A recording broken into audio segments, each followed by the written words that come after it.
আরব সাগরের তীরে যেখানে সোনালি মরুভূমি এসে মিশেছে নীল জলের সাথে, সেখানে ছিল এক ছোট প্রায় বিস্মৃত জেলেপল্লী। এই গ্রামের প্রতিটি ধূলিকণায়, প্রতিটি নারকেল গাছের পাতায় মিশেছিল লবণাক্ত বাতাসের গন্ধ আর সমুদ্রের গর্জন।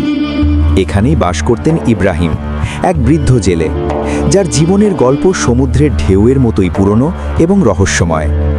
তার চামড়ায় ছিল সূর্যের পোড়া দাগ, প্রতিটি রেখায় লেখা ছিল বহু বছরের সংগ্রাম, হতাশা আর না পাওয়ার যন্ত্রণা। গ্রামের লোকেরা তাকে চিনত ইব্রাহিম চাচা নামে, কিন্তু তার দারিদ্র্য ছিল তার পরিচয়ের এক অবিচ্ছেদ্য অংশ।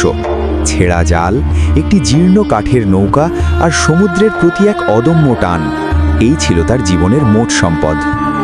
কিন্তু তার গভীরে সেই ক্লান্ত চোখের মণিতে এক অদ্ভুত আলো জ্বলজ্বল করত। সেটি ছিল আশার আলো, এক জেদি বিশ্বাস যে একদিন সমুদ্র তার প্রতি সদয় হবে, তার প্রার্থনার উত্তর দেবে। এই আশাই তাকে প্রতি রাতে স্বপ্ন দেখাতো, আর প্রতি ভোরে যখন পৃথিবী থাকত গভীর ঘুমে, তাকে টেনে নিয়ে যেত সমুদ্রের কিনারে। সেই ভোরেও তার ব্যতিক্রম হলো না।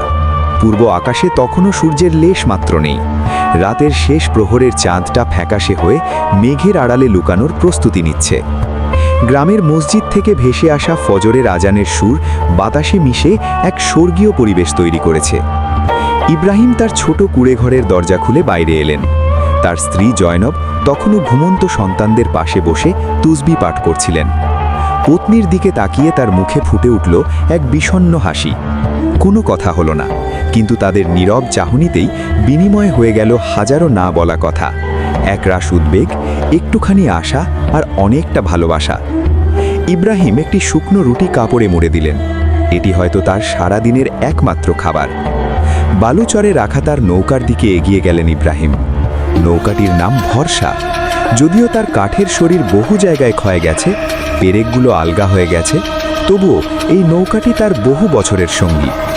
ইব্রাহিম পরম মমতায় নৌকার গায়ে হাত বোলালেন, যেন এক বিশ্বস্ত বন্ধুকে স্পর্শ করছেন।